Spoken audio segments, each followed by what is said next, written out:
नित्यं ज्ञानदर्शननायकाः चारित्रार्णवगम्भीरा मोक्षमार्गोपदेशका सरस्वती नमस्तुभ्यं वरदे कामरूपिणि प्रवचनारम्भं करिष्यामि सिद्धिर्भवतु मे सदा सिद्धिर्भवतु मे सदा सिद्धिर्भवतु मे सदा।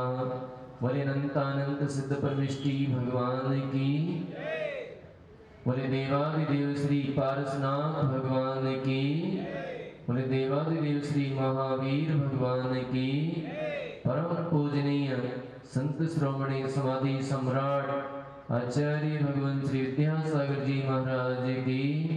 परम पूजनीय संत श्रोमणी समाधि सम्राट सूर्य गच्छाचार्य भगवान गुरुदेव श्री विराग सागर जी गुरुदेव की। भट्टाचार्य विशुद्ध सागर जी मुनि महाराज की। परम पूजनीय उच्चारणाचार्य भगवान गुरुदेव श्री विनम्र सागर जी गुरुदेव की। अहिंसा में जैन धर्म की।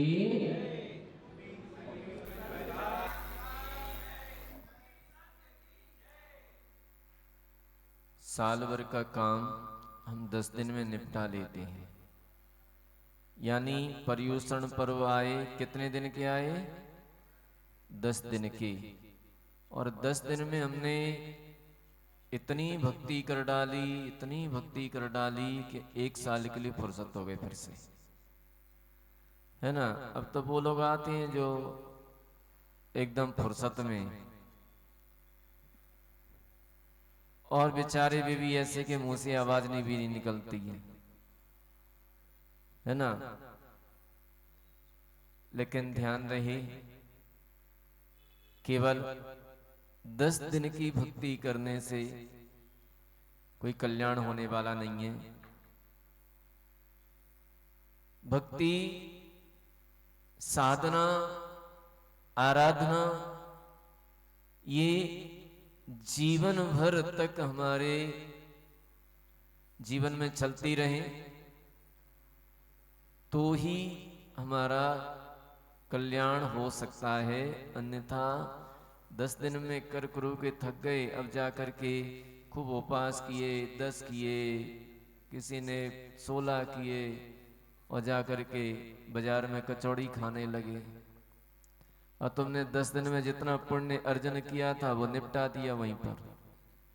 रात्रि में भोजन करने लगे, जो 10 दिन में तुमने पुण्य अर्जन किया था निपटा दिया एक बार में। इसलिए जो लोग तपस्वी हैं, जो लोग उपवास करते हैं, जो लोग आराधना करते हैं, उनको चाहिए। उपवास का फल क्या होता है पता है? उपवास का फल, उपवास से क्या होता है? कर्मों की निर्जरा, ठीक है ना।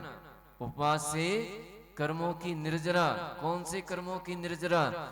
जो हमने अनादिकाल से संचित किए हैं, एकत्रित करके रखे हैं, उन कर्मों की, बहुत सारे कर्मों की निर्जरा उपवास करने से होती है। लेकिन उपवास से होना कैसा चाहिए ये भी तो पता होना चाहिए। उपवास भी कई प्रकार के, जैसे कहते हैं बाल तप। बाल तप का मतलब क्या है? बाल तप माने बच्चों जैसा, बच्चे जैसे हरकत करते हैं ना। उसने उसको थप्पड़ मार दिया, उसने उसको मार दिया, उसने उसकी शिकायत कर दी, उसने उसकी शिकायत, माने देखी देखा, अज्ञानता में, कुछ मालूम नहीं है फिर भी कर रहे हैं, देखी देखा। अरे हमारे पड़ोसी ने किया है, अरे उसने किया है, उसने किया है, हम भी करेंगे। ये कहलाता है बाल तप। यद्यपि बाल तप भी पुण्य का ले जाता है, हमारे जीवन में पुण्य कोष भरता है, लेकिन यदि वही तप सम्यक पूर्वक हो जाता है, वही तप ज्ञान पूर्वक हो जाता है, तो वही तप हमें निर्वाण की प्राप्ति करा देता है।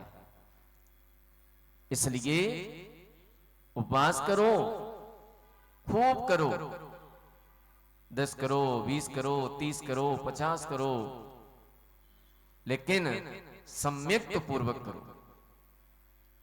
जो भी क्रिया करो सम्यक पूर्वक करो।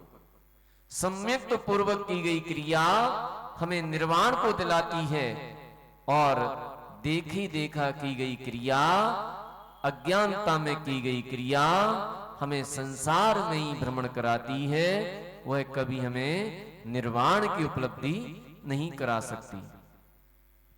इसलिए आचार्य कुंद कुंद स्वामी कहते हैं कि नानम चरित्रहीनम, नानम चरित्रहीनम लिंगगहनम च दंसन विहूणम संयम रहितो ये तपो। अर्थात ज्ञान आप कितना भी कर लीजिए, ज्ञान कितना भी हो जाए, खूब समय सार पढ़ो, याद कर लो, प्रवचन सार याद कर लो, नियम सार, जीव कांड, कर्म कांड, तत्वार्थ सूत्र, सारे ग्रंथ याद कर लो, और याद करके यदि आपके जीवन में चारित्र नहीं है, यदि आपके जीवन में चारित्र नहीं आ पाया, इतना ज्ञान करके भी चारित्र का लेस मात्र भी चारित्र नहीं आ पाया, तो वह ज्ञान तुम्हारा कोई कार्यकारी नहीं है। और मुनि बन गए, सम्यक तो नहीं आ पाया, तो मुनि लिंग भी कार्यकारी नहीं है। और यदि खूब तप किया, खूब तप किया, लेकिन संयम नहीं है, तो वह तप भी कोई कार्यकारी नहीं है। ये हमें देवगति तक ले जा सकते हैं, स्वर्गों तक ले जा सकते हैं, देव बना सकते हैं, लेकिन निर्वाण नहीं दिला सकते, संसार से छुड़ा नहीं सकते। लेकिन फिर कहते हैं कि नानम चरित्र शुद्धम, ज्ञान यदि चारित्र से शुद्ध है, नानम चरित्र शुद्धम लिंगगहनम च दंसन भी शुद्धम संयम सहितो ये तवो, तो वो भी महाफलो होई। यानी ज्ञान चारित्र से शुद्ध है। ज्ञान कैसा है? चारित्र से शुद्ध है। मुनिलिंग सम्यक्त से विशुद्ध है, और संयम से सहित तप यदि थोड़ा सा भी है, तो भी क्या करने वाला है? महाफल को देने वाला है। यानी संयम से सहित तप महाफल को देने वाला होता है। चारित्र से सहित ज्ञान यदि थोड़ा सा भी है, मान लीजिए हमें कुछ आता ही जाता नहीं है ना। कई महाराज लोग ऐसे हुए, कई मुनिराज ऐसे हुए जिन्हें ज्यादा ज्ञान नहीं था, ज्यादा नहीं जानते थे, ज्यादा शास्त्र नहीं याद थे उन्हें, लेकिन उनका चारित्र शुद्ध था, और चारित्र शुद्धि के कारण वो महान बन गए। एक दिन उन्होंने केवल ज्ञान को प्राप्त कर लिया। ऐसे भी हमारे प्रथमान योग में कई उदाहरण मिल जाते हैं। शिवभूति मुनि महाराज, जिन्हें 12 वर्ष में नमोकार मंत्र भी याद नहीं हुआ, वो ढंग से नमोकार मंत्र भी नहीं पढ़ पाते थे, लेकिन जरा सा ज्ञान हुआ, चारित्र से शुद्ध थे, थोड़ा सा ज्ञान हुआ, तिल तुस मात्र भिन्नम, इतना सा ज्ञान हुआ, और जाकर के उन्होंने केवल ज्ञान को प्राप्त कर लिया। है ना। लेकिन ऐसे ऐसे लोग बैठे रह गए जिन्हें 11 अंग 9 पूर्व का भी ज्ञान था, लेकिन फिर भी केवल ज्ञान नहीं कर पाए। तो ऐसे ऐसे लोग भी हुए। इसलिए ज्ञान के साथ में चारित्र अवश्य होना चाहिए। ज्ञान के साथ में यदि चारित्र शुद्ध है तो वह ज्ञान, थोड़ा सा भी ज्ञान बहुत बड़े फल को देने वाला हो जाता है। और सम्मिक्त से सहित मुनिलिंग है तो वह भी बहुत बड़े फल को देने वाला हो जाता है। इसी प्रकार से यदि संयम के साथ चारित्र, यदि संयम के साथ तप किया जाता है, कैसा?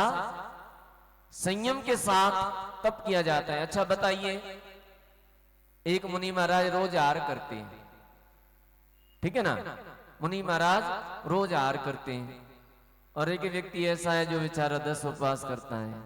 कौन बड़ा है? हैं? क्यों? वे तो रोज खाते हैं और वो बेचारा 10 दिन से उपवास कर रहा है। कौन बड़ा हो गया? मुनि महाराज। मुनि महाराज रोज आहार करते हुए भी और श्रावक 10 दिन का उपवास करते हुए भी मुनि महाराज ही बड़े हैं। क्यों? क्योंकि उनके पास संयम है। तप भले ही कम है लेकिन संयम है। संयम की महिमा होती है, संयम है। इसलिए हमें संयम सहित होकर के तप करना चाहिए। किसके साथ करना चाहिए? संयम के साथ। जिन जिन महानुभावों ने, जिन जिन लोगों ने, तपस्वियों ने व्रत उपवास किए हैं, ये निश्चित रूप से उनकी कर्म निर्जरा में कारण बनेंगे। वो संयम और ले लें, वो संयम के साथ रहें, यथाशक्ति जितना भी ले सकते हैं। हम ये नहीं कहते तुम डायरेक्ट मुनि बन जाओ। वैसे शास्त्रों में तो उपदेश यही है कि श्रावक को जब भी उपदेश करें मुनि महाराज तो मुनि बनने का ही करें, श्रावक धर्म का उपदेश ना करें पहले, है ना। तो हम आपसे कह रहे हैं कि आप मुनि बन जाओ, क्योंकि आपने अभ्यास कर लिया है।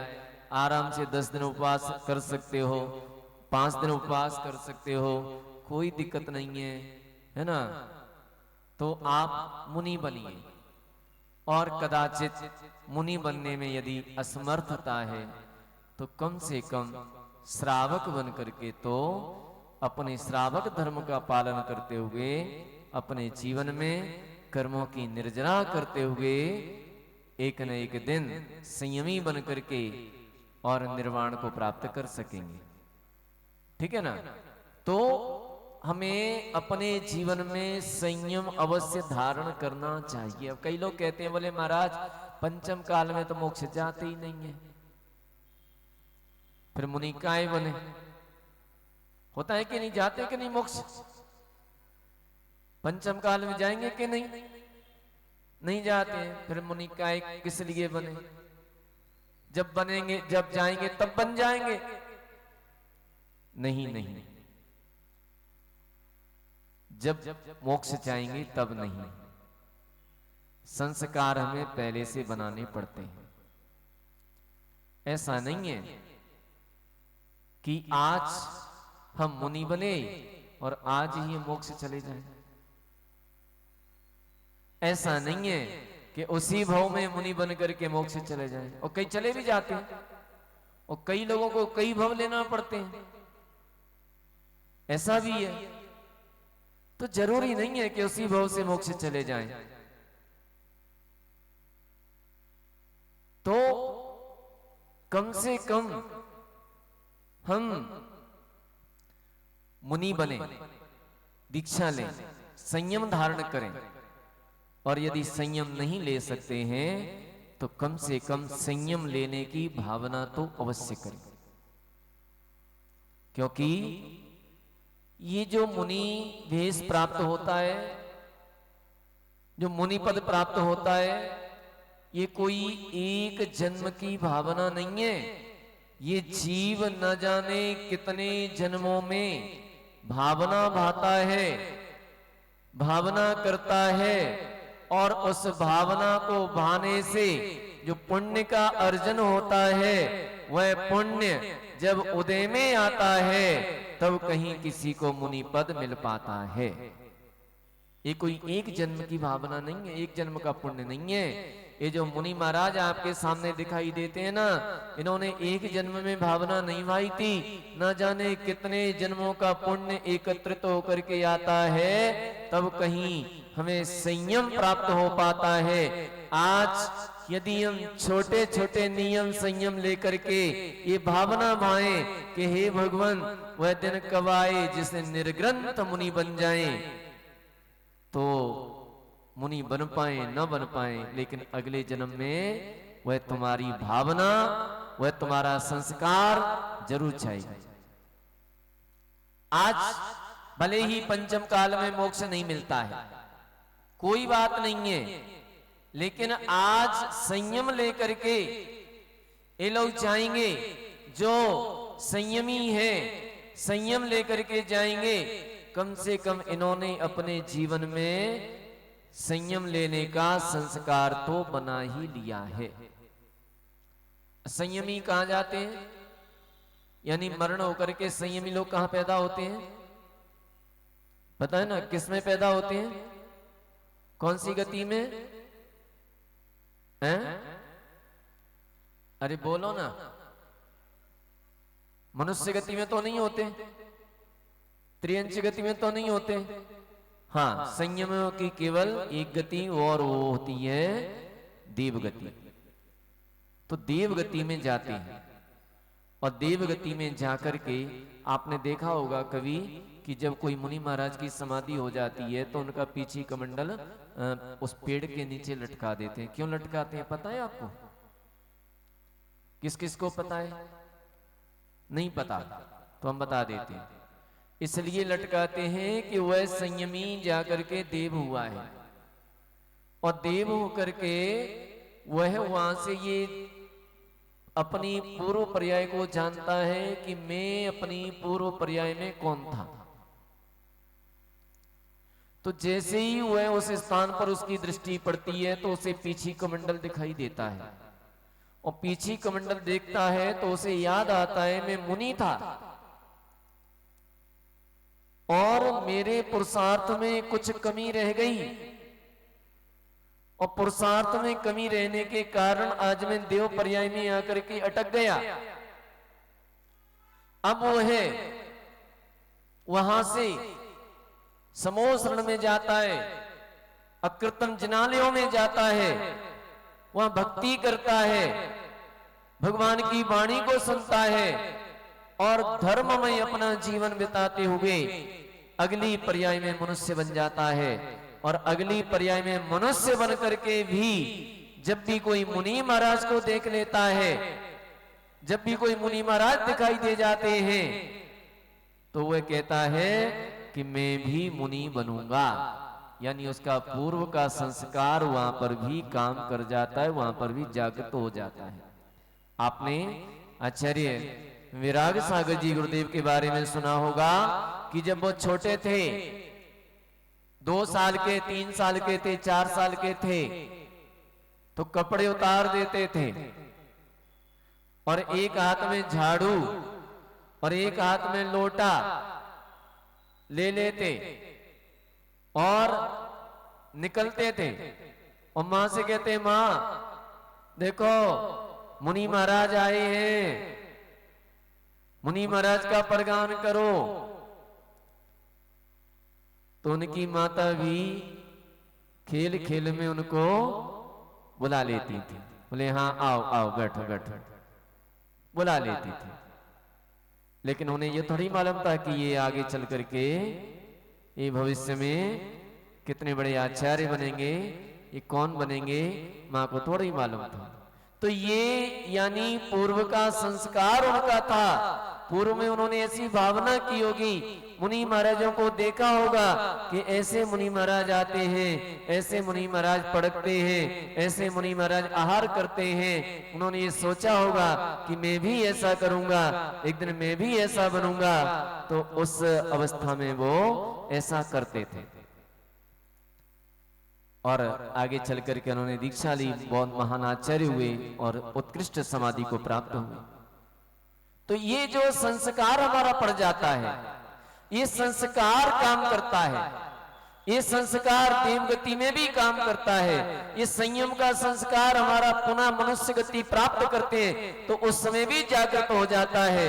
और कहीं हमने उस अवस्था में यदि संयम को प्राप्त कर लिया और कहीं उपवास करने का भी संस्कार तो पड़ ही गया है, 10-10, 20-20, 30-30, है ना, 32-32, 16 कारण व्रत करने का संस्कार पैदा कर लिया है। अब वहां पर भी ये संस्कार जागृत हो जाएगा। और कहीं केवली शुद्ध केवली के पादमूल में चले गए तो वहां पर तीर्थंकर प्रकृति का बंद भी हो जाएगा, लेकिन संयम के साथ। संयम और ले लीजिए, संयम का संस्कार और डाल दीजिए, तीर्थंकर प्रकृति का बंद हो जाएगा, तीर्थंकर बन जाओगे। कदाचित तीर्थंकर नहीं बन पाए, किन्हीं मुनि महाराज को देखा, संयम ले लिया, अब तपस्या करने का संस्कार तो है ही, उपवास कर लेते हैं, नीरस कर लेते हैं, सब कुछ कर लेते हैं, और कहीं उत्कृष्ट तपस्या हो गई तो कर्मों का अच्छे करके सिद्धालय को प्राप्त कर सकते हैं। इसलिए आप लोग उपवास करें, लेकिन उपवास करने के पश्चात अपने जीवन में कुछ न कुछ संयम का संस्कार अवश्य ही आना चाहिए। यदि संयम का संस्कार आ जाता है तो आपके सारे उपवास सफल हो जाते हैं। सम्यक और संयम दो हमारे जीवन में आ जाएं, बस हमारा जीवन बिल्कुल निहाल हो जाता है, आनंदमय हो जाता है। इसलिए हमें अपने जीवन में संस्कार लाना चाहिए, भक्ति के संस्कार लाना चाहिए, पूजन के संस्कार लाना चाहिए, है ना। मान लीजिए अभी पूजन शिविर लगेगा, कितने तारीख से? 17 से, परसों से, परसों ही तो 17 तारीख, परसों से लगना है। ये क्या है? चश्मा नहीं लाया तो अब पूजन शिविर लगना है, और पूजन शिविर लगेगा तो पूजन शिविर में आचार्य श्री पूजन कराएंगे, है ना, और पूजन कराएंगे, बढ़िया से पूजन कराएंगे, आनंद से पूजन कराएंगे। और अगर ऐसी पूजन करते करते अगर तुमने अपने जीवन में ऐसा ही संस्कार बना लिया तो क्या होगा? ऐसा संस्कार अपने जीवन में बना लिया तो मृत्यु के पश्चात कहां जाएंगे? देवगति में ही जाएंगे, क्योंकि ये पूजा करने वाले जो अच्छे से पूजा करते हैं, ऐसा नहीं कि एक थाली का चावल दूसरी थाली में डाला और हमें देवगति मिल जाए। चावलों से देवगति नहीं मिलेगी, खाली ध्यान रखिए। एक बादाम चढ़ा दिया मोक्ष फल प्राप्त फलम, ऐसे नहीं। जो वास्तविक पूजा करते हैं, भक्ति से पूजा करते हैं, जिन्होंने भक्ति से पूजा की है, वे भी नियम से देवगति में ही जाते हैं। क्योंकि पूजन का फल क्या है पता है? पूजा का फल क्या होता है? पूजा का फल नहीं पता, अथवा कुछ भी नहीं पता है तो तुम क्या पता है? पूजा का फल क्या है? दर्शन का फल क्या है? पूजा का फल होता है, जो पूजा करने वाला होता है वह स्वयं पूज्य बन जाता है। ये पूजन का फल है। पूजन करने वाला जो पुजारी है वह स्वयं पूज्य बन जाता है, अर्थात वह भी एक दिन साधु उपाध्याय, आचार्य और एक दिन अरिहंत पद को प्राप्त करके सिद्ध पद को प्राप्त कर लेता है। ये पूजन का फल है। क्योंकि आपने भक्तामर पढ़ा कि नहीं? भक्तामर उसमें पढ़ा था कि हे भगवान, ऐसे मालिक से क्या फायदा जो अपने सेवक को अपने बराबर नहीं बना सकी। वास्तव में सच्चे मालिक तो आप ही हो, जो अपने सेवक को भी अपने जैसा मालिक बना लेते हो। तो जो भगवान की पूजा करता है वो उन्हीं के जैसा बन जाता है एक दिन। तो पूजा करने वाला जो भगवान की पूजा करता है, आराधना करता है, वह भी देवगति को प्राप्त होता है। और देवगति में जैसे ही जाता है तो आप लोग जाएंगे नंदीश्वर द्वीप में जाएंगे, अकृतम जनालयों में जाएंगे और वहां पर भिन्न भिन्न प्रकार से पूजन चल रही होगी। तो आपको फिर से वह संस्कार जागृत हो जाएगा पूजन करने का। क्योंकि ऐसी पूजन हमने इंदौर में पंचवालती में की थी। जागृत हो जाएगा वह संस्कार और आप भी पूजन करने लगेंगे, आप भी वहां भक्ति करने लगेंगे। और ऐसी भक्ति करते करते, क्योंकि भक्ति मुक्ति की देने वाली होती है, भक्ति से मुक्ति की प्राप्ति हो जाती है। तो पूजन का संस्कार बन जाएगा जीवन में, भक्ति का संस्कार बन जाएगा, संयम का संस्कार बन जाएगा। निश्चित मान के चलना, आपका जीवन निहाल हो जाएगा। कौन सा और तो इस तरह से हम भगवान की आराधना करें, भक्ति करें, अपने जीवन में कुछ न कुछ संयम अवश्य धारण करें, ताकि हमारा जीवन कुछ बदल सके। हमारे जो भी क्रियाएं हैं, जो भी हम भक्ति आराधना, जो भी हम क्रिया कर रहे हैं, साधना कर रहे हैं, ये साधना हमारी फलीभूत हो और एक दिन निर्वाण को प्रदान करने वाली हो। पूज्य गुरुदेव के माध्यम से मुझे पता चला कि आप लोग गणधर बले स्तोत्र भी पढ़ रहे हैं, है ना? चल रहा है कि नहीं चल रहा है? बताया नहीं तब से। गणधर बले स्तोत्र, और ये गणधर बले स्तोत्र, इसमें वे शक्तियां हैं, उन शक्तियों का स्मरण किया जाता है जो संपूर्ण संसार में अलौकिक अद्भुत शक्तियां हैं। इनके सामने सारी शक्तियां नतमस्तक हो जाती हैं। इनके ऊपर किसी की शक्ति अपना कार्य नहीं कर पाती है। मिथ्या शक्तियां कोई काम नहीं कर पाती। ऐसे ऐसे मुनिराज, ऐसे ऐसे मुनिराजों की स्तुति, वे मुनिराज चाहें तो यहां से बैठे बैठे सूरज को यूं अपने हाथ में पकड़ लें, वे चाहें तो पर्वत को उठा करके साइड से कर दे, वे चाहें तो समंदर को तत्क्षण में सुखा दे, वो चाहें तो जम्बू द्वीप को भी, तीनों लोकों को भी पलट सकते हैं।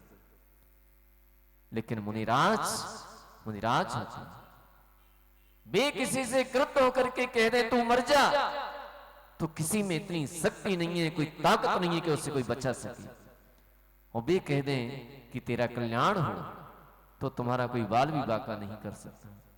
लेकिन वे साधु, वे मुनिराज किसी पर क्रोध नहीं करते, वो कभी अनर्थ कार्य नहीं करते। ये तो शक्तियां हैं उनके अंदर, ये तो उनके अंदर ऐसी शक्तियां हैं कि वे कर सकते हैं, लेकिन करते नहीं हैं। ऐसा अनर्थ के कार्य नहीं करते, वो तो अपनी आत्मा के कल्याण में ही तल्लीन रहते हैं। तो आज हम देखते हैं कि उन मुनिराज के शरीर का मल, नाक, थूक, खकार, मल, मूत्र, ये सभी औषधि बन जाते हैं। अगर वे मुनि महाराज काश इस भारत में होते तो ना तो कैंसर काम कर पाता, ना ये अटैक मटैक, ब्लड प्रेशर, ये शुगर मुगर कुछ भी नहीं होता किसी को। जरा सी उनकी हवा लगती और कैंसर ठीक हो जाता, रोग ठीक हो जाते, सब कुछ समाप्त हो जाता। डॉक्टर वॉक्टर की कोई आवश्यकता नहीं थी फिर। लेकिन क्या करें, हमारा इतना पुण्य नहीं है, हम इतने पुण्यहीन हैं कि उनके दर्शन नहीं कर पा रहे हैं। उनके दर्शन तो नहीं कर पा रहे हैं, लेकिन इतने पुण्यशाली भी हैं कि हम उनकी प्रतिकृतियों के दर्शन कर पा रहे हैं। आज हम उनकी प्रतिकृतियों के दर्शन कर रहे हैं, आगामी काल में इतना पुण्य अर्जन कर लेंगे इनके दर्शन करते करते कि आगामी काल में, भविष्य काल में साक्षात उन रिद्धिधारी मुनिराजों के, उन तीर्थंकर मुनिराजों के दर्शन भी कर पाएंगे। और आज इनके दर्शन नहीं करेंगे, इनसे मुख मोड़ लेंगे, मुंह फेर लेंगे, तो 3 काल में भी रिद्धिधारी मुनि महाराज नहीं मिलेंगे, तीर्थंकर मुनिराज नहीं मिलेंगे। इस बात का भी ध्यान रखना। कई लोग मुख मोड़ लेते हैं, यदि पंचम काल में मुनि महाराज ही नहीं है, तो ऐसे लोगों को चौथे काल में भी मुनि महाराज नहीं मिलेंगे, क्योंकि जब वो यहां होंगे तब वो यहां नहीं होंगे, वो दूसरी जगह होंगे, और जब वो यहां नहीं होंगे तब वो यहां होंगे। इसलिए आइए अपन देखते हैं छंद। अमर दिखे लड़धी प्रजल में डर धिर, अमर दिखे लड़धी प्रजल में डर धी, सर्वर्धि प्राप्त व्यथा दिहंत्रिन, सर्वर्धि प्राप्त व्यथा दिहंत्रिन, मनोवचा कायवलोपयुक्ता,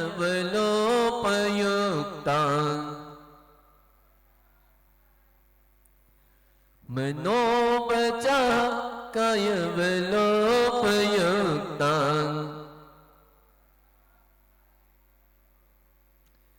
स्तुवे गणे सानपि तद्गुणाप्त्यै,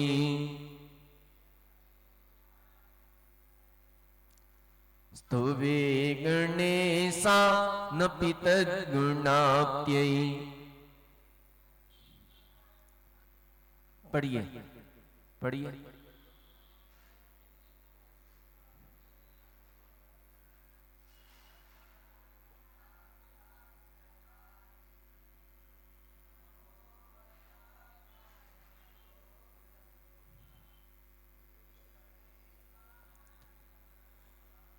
कोई दिक्कत तो नहीं पढ़ने में? आ गया? किसी को भी पढ़वा सकते हैं उठा करके हम। चलिए अर्थ देखते हैं। आमर्थी खिलर्थी प्रजल विडरथि, आमर्थ खिलर्थ प्रकृष्ट जल रिद्धि बिट रिद्धि सर्वर्थि प्राप्तांच और सर्वरिद्धि प्राप्त व्यथा आदि हंत्रिन माने पीड़ा आदि को हरने वाले, मनः बचः काय बल उपयुक्ता मनोबली वचनबली कायबली कायबल रिद्धि की से युक्त गणेशा गणधर देवों की। काय के लिए? काय के लिए? स्तुवे गणेशा नपि तत् गुणाप्त्यै, उनके गुणों की प्राप्ति के लिए। काय के लिए कर रहे हैं? उनके गुणों की प्राप्ति के लिए। ठीक है। जो आमौषधि रिद्धि की धारी हैं, छल्लोषधि रिद्धि के धारी हैं, जल्लोषधि रिद्धि के धारी हैं, विट्ठोषधि रिद्धि के धारी हैं और सर्वौषधि रिद्धि के धारी हैं, जिनके मनोबल रिद्धि है, वचनबल रिद्धि है, कायबल रिद्धि है, ऐसे रिद्धि के धारी गणधर देवों की उनके गुणों को पाने के लिए मैं वंदना करता हूं, मैं नमस्कार करता हूं। ठीक है। आमर्स्य, आमर्स्य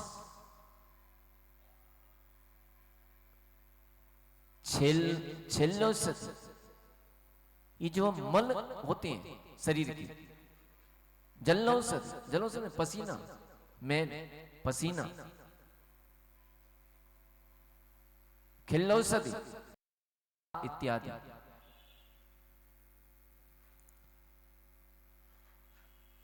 बिट्ठोसत मल,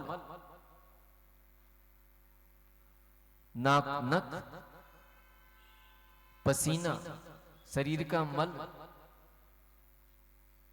मूत्र,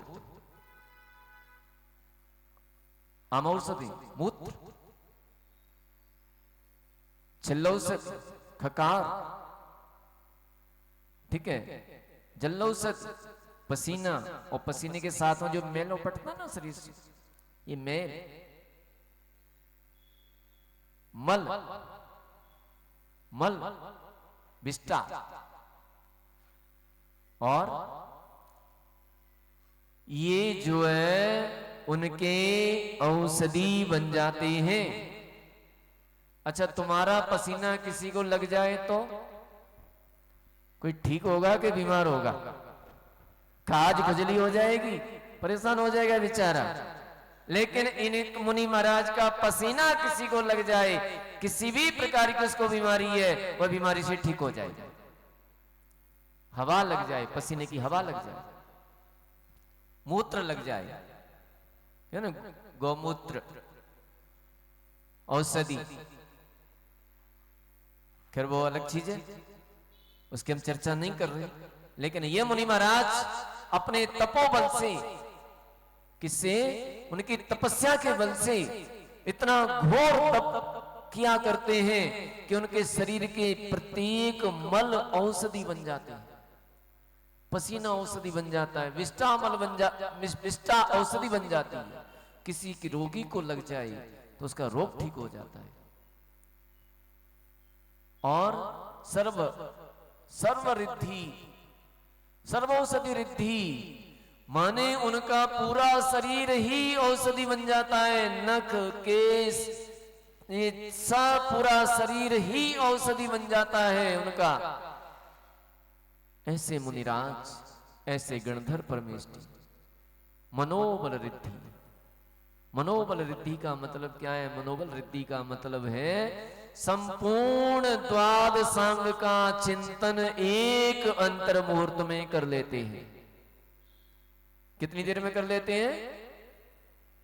एक अंतर मुहूर्त में संपूर्ण द्वादशांग का चिंतन कर लेते हैं। वचन बल रिद्धि, संपूर्ण द्वादशांग का पाठ एक अंतर मुहूर्त में कर लेते हैं। द्वादशांग कितना बड़ा है पता है आपको? भक्तामर में आचार्य श्री ने पढ़ाया था कितना बड़ा द्वादशांग। 112 करोड़ 83 लाख 58,000 5 पद, और एक पद में 1634 करोड़ 83 लाख 7,888 अक्षर, और एक पद को पढ़ने में कितना समय लगेगा? एक आध साल, एक साल में हो जाएगा? क्यों समता दीदी पढ़ लूंगी? क्या नहीं पढ़ पाऊंगा? नहीं पढ़ पाएंगे, एक साल में नहीं पढ़ पाएंगे। बताओ, एक पद को यदि भक्तामर को 10 मिनट में पढ़ते हैं तो भक्तामर में कितने अक्षर हैं? 2688। इनको कितनी देर में पढ़ लेते हैं अपन? 10 मिनट में, ठीक है ना? तो इसी स्पीड से कोई व्यक्ति न भोजन करे, न कहीं जाए, न नहाए, न धोए, 24 घंटे पढ़ता रहे, कंटिन्यूस पढ़ता रहे तो 116 साल उसको एक पद को पढ़ने में लगेंगे। जब कुछ भी नहीं करे तो लगातार पढ़ता रहे 24 घंटे, तो 116 साल में एक पद पढ़ा जाएगा तो 112 करोड़ 83 लाख 58,000 5 पद कितने साल में पढ़े जाएंगे? तुम्हारी न जाने कितनी जिंदगी बीत जाएंगे, तुम नहीं पढ़ सकते, ठीक है ना। लेकिन उन 112 करोड़ 83 लाख 58,000 5 पदों का एक अंतर मुहूर्त में वे पाठ कर लेते हैं, और ऐसा पाठ करते हैं कि तुम्हें उनके अक्षर स्पष्ट सुनाई देंगे। ऐसा नहीं कि कोई सुनने में समझ में नहीं आ रहा है, स्पष्ट समझ में आएंगे। तो ये सब रिद्धि है, अलौकिक शक्ति है। उस अलौकिक शक्ति के कारण वो ये पाठ कर लेते हैं एक अंतर मुहूर्त में। कायवल रिद्धि, कायवल रिद्धि का मतलब क्या है? आप यदि एक आसन से बैठ जाएं पद्मासन से तो कितनी देर बैठे रहोगे? 1 घंटा में कितनी बार आड़े टेढ़े हो जाओगे? 2-4 बार तो हो ही जाओगे 1 घंटे में। लेकिन बाहुबली भगवान कायोत्सर्ग मुद्रा में कितने समय तक खड़े रहे थे? कायोत्सर्ग मुद्रा में कितने समय तक खड़े रहे थे? 1 वर्ष तक। ये होती है कायवल रिद्धि।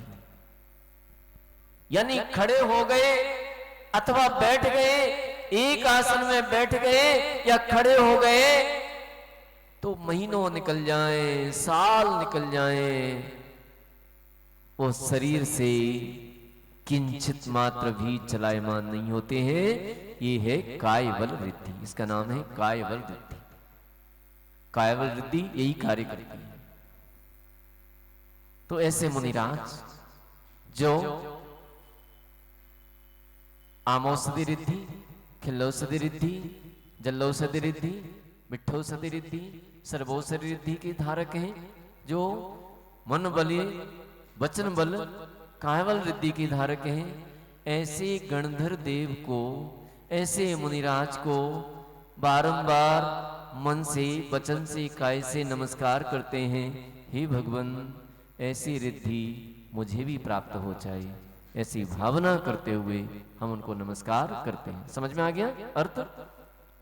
जो मुनिराज आमौषधि रिद्धि, छिल्लौषधि रिद्धि, जल्लौषधि रिद्धि, मिठ्ठौषधि रिद्धि और सर्वौषधि रिद्धि के धारक हैं, और मनोबली, वचनबली और कायवल रिद्धि के धारक हैं, ऐसे मुनिराज गणधर परमेष्टि को मैं उन्हीं के गुणों को पाने के लिए नमस्कार करता हूं।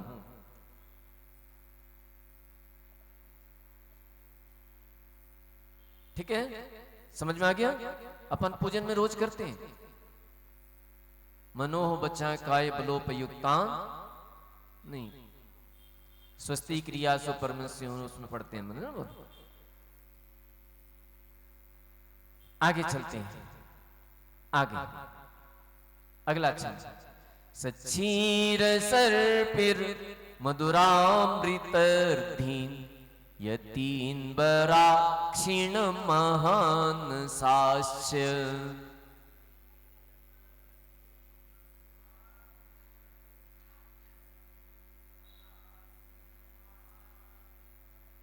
सचीर सर्पिर मधुरामृतर्धीन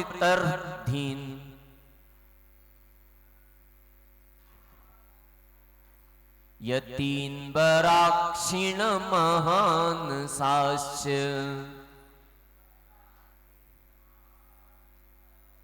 प्रवर्धमान स्त्री जगत प्रपूज्यान, प्रवर्धमान स्त्री जगत प्रपूज्यान। स्तुवे गणेशा न पितद्गुणाप्ययि, स्तुवे गणेशा न पितद्गुणाप्ययि। पढ़िए और जोर से पढ़ो।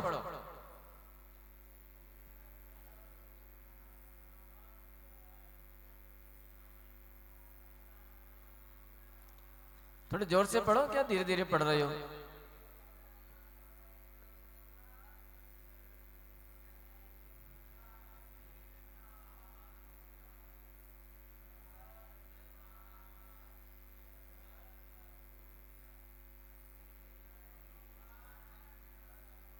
देखो जय मुनि महाराज तुम्हें बहुत काम के, दूध आजकल बहुत महंगा हो रहा है, घी महंगा हो रहा है ना? ये मुनि महाराज ऐसे कैसे सच्चीर सरपिर मधुरा मृतरथी, सच्चीर। मुनि महाराज आहार लेने के लिए जाएं और जहां दूध की आवश्यकता है, यद्यपि मुनि महाराज के मन में विकल्प नहीं आता, क्योंकि वो तो उदर पूर्ति के लिए आहार करते हैं, है ना, उदर पूर्ति के लिए करते हैं। लेकिन कदाचित जहां दूध की आवश्यकता है उनके शरीर के लिए, तो फिर वहां पर वह दूध अपने आप उनकी अंजलि में बन जाता है। ये रिद्धि होती है उनको, जहां आवश्यकता पड़ जाए, जहां आवश्यकता है। चंदन वाला ने क्या दिया था? क्या दिया था? उड़द की दाल के छिलके, लेकिन क्या बन गया था? खीर बन गई थी। क्योंकि मुनि महाराज, क्योंकि तीर्थंकर भगवान अधिकतर खीर का ही आहार करते। देख लीजिए तीर्थंकरों की जीवनी, आदिनाथ को छोड़ करके, आदिनाथ भगवान ने इच्छु रस का किया है, बाकी तीर्थंकरों ने अधिकतर क्षीरान, क्षीरान न, क्षीर और अन्न और दोनों को मिला दियो तो क्या बन जाएगा? खीर बन जाएगी। तो क्षीरान्न का आहार किया, तो भगवान महावीर की अंजलि में खीर बन गई। तो यदि जहां आवश्यकता है उनके शरीर के लिए वैसे तत्वों की आवश्यकता है, तो वहां पर रिद्धि के प्रभाव से उनकी अंजलि में दूध बन जाता है। और सर्पी घी, घी बन जाता है आवश्यकता आने पर। आवश्यकता नहीं है तो नहीं बनेगा, नहीं तो कुल्ला करें और हाथ में जल दिया और बन गया दूध, तो कुल्ला कैसे करेंगे? फिर मुंह साफ कैसे करेंगे? गड़बड़ हो जाएगा। ऐसे नहीं, जहां आवश्यकता है वहां घी बन जाता है। और मधुर, मधुर, मधुर माने और अमृत माने नहीं, ये मधुर रस होता है। मधुर माने मीठा ही नहीं लेना। अक्सर लोग मधुर मीठे से अर्थ निकालते हैं, और अमृत फिर दिया हुआ है, अमृत भी मीठा होता है। तो मधुर का अर्थ भी मीठा किया है, और मधुर का अर्थ जो स्वादिष्ट लगने वाला है, जो स्वाद पैदा करने वाला है भोजन में, नमक आदि जो स्वाद पैदा करते हैं। बढ़िया से तुम खूब मसाले डाल दो और नमक नहीं डालो, अब मधुर लगेगा नहीं लगेगा? वो कैसा लगेगा भोजन? बढ़िया मलाई कोफ्ता बनाए और क्या क्या बनाए, मटर पनीर बनाया और नमक नहीं डाला, खा नहीं पाओगे ढंग से। तो मधुर जिससे स्वाद उत्पन्न होता है, भोजन में मधुरता आती है, तो ऐसा उनके अंजलि में रूखा सूखा भोजन दे दिया और आवश्यकता है उनके शरीर को पोषक तत्व की आवश्यकता है, वो तो वो रस बन जाता है, वो भोजन वैसा ही बन जाता है। अमृत, अमृत माने मिष्ट आहार, अमृत जैसा आवश्यकता है। अंजलि में आया तो वह भोजन अमृत तुल्य बन जाता है, माने इतना स्वादिष्ट, उतना मीठा बन जाता है, अमृत के तुल्य बन जाता है। तो ये जो है रिद्धियां मधुर अमृत रिद्धि, तो इन रिद्धियों के धारी समीचीन माने क्षीर श्रावी, सर्प श्रावी, मधुर श्रावी और अमृत श्रावी रिद्धि के धारक, इन रिद्धियों के धारक मुनिराज गणधर देव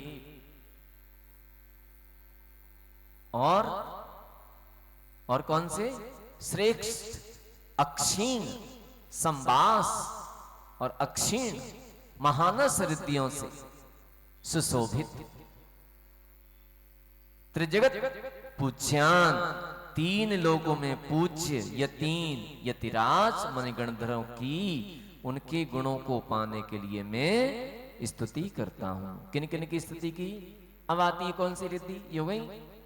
इसके बाद आती है कौन सी? श्रेष्ठ अक्षीण संबास। अक्षीण संबास माने, अक्षीण संबास का मतलब होता है कि जहां पर वे मुनिराज बैठ जाएं, वे मुनिराज बैठ जाएं। जी आपका हॉल कितना बड़ा है? ये जो भी है 10-20 फीट का है, 20 फीट का, 50 फीट का, 30 फीट का, इतना ही होगा, इसी के बीच में होगा। नहीं, ये वाला ही बाउंड्री वाला ही बाउंड्री जिसमें आप लोग बैठे हैं अभी, है ना, 30 फीट का लगभग होगा। और इतने बड़े स्थान में यदि मुनि महाराज बैठ जाएं वे आकर के, तो इतने स्थान में आप लोग ज्यादा से ज्यादा 50, 100, 200 लोग बैठ पाएंगे, लेकिन उतने स्थान में चक्रवर्ती की सेना भी बैठ जाए तो भी स्थान कम नहीं पड़ेगा। पर ये पांडाल वांडाल कुर्सी वुर्सी लगाने की आवश्यकता नहीं, वो बैठ जाए बस, अपने आप स्थान उनको मिलता जाता है। अक्षीण संबास रिद्धि, अक्षीण महानस, जिस चौके में मुनि महाराज आहार कर लें, उस चौके में इतना भोजन हो जाता है, इतना भोजन हो जाता है कि चक्रवर्ती की सेना भी भोजन कर जाए तो भी भोजन खत्म नहीं होता। ऐसे मुनिराज, ऐसी रिद्धियों से, ऐसे रिद्धियों के धारक, तीन लोक में पूज्य ऐसे मुनिराज गणधर देव, उनके गुणों को पाने के लिए मैं उनकी वंदना करता हूं, मैं उनकी स्तुति करता हूं, नमस्कार करता हूं। अपन देखते हैं ना, कई लोग कहते हैं बोले महाराज हम थोड़ा थोड़ा बनाते हैं फिर भी भोजन इतना बढ़ जाता है चौके में कि बहुत सारे लोग भोजन कर जाते हैं फिर भी खत्म नहीं होता है। हाँ, कहीं ना कहीं ये जो है असर होता है, भले ही रिद्धि का असर नहीं, रिद्धि नहीं है, लेकिन उसका असर होता है कहीं ना कहीं। इसलिए ऐसे रिद्धिधारी मुनिराज, उनके गुणों को पाने के लिए कौन कौन से, जो क्षीर श्रावी, सर्प श्रावी, मधुर श्रावी, अमृत श्रावी रिद्धि के धारक, और अक्षीण संवास और अक्षीण महानस रिद्धि के धारक, तीन लोक में पूज्य ऐसे गणधर देव को, उनके गुणों को पाने के लिए मैं उनकी स्तुति करता हूं। अर्थ समझ में आ गया? सभी के आ गया? तो इस तरह से ये दो छंद आपके हुए, शेष अपन कल देखेंगे। आज अपना समय समाप्त हो चुका है। इन्हीं भावनाओं के साथ बोले महावीर भगवान की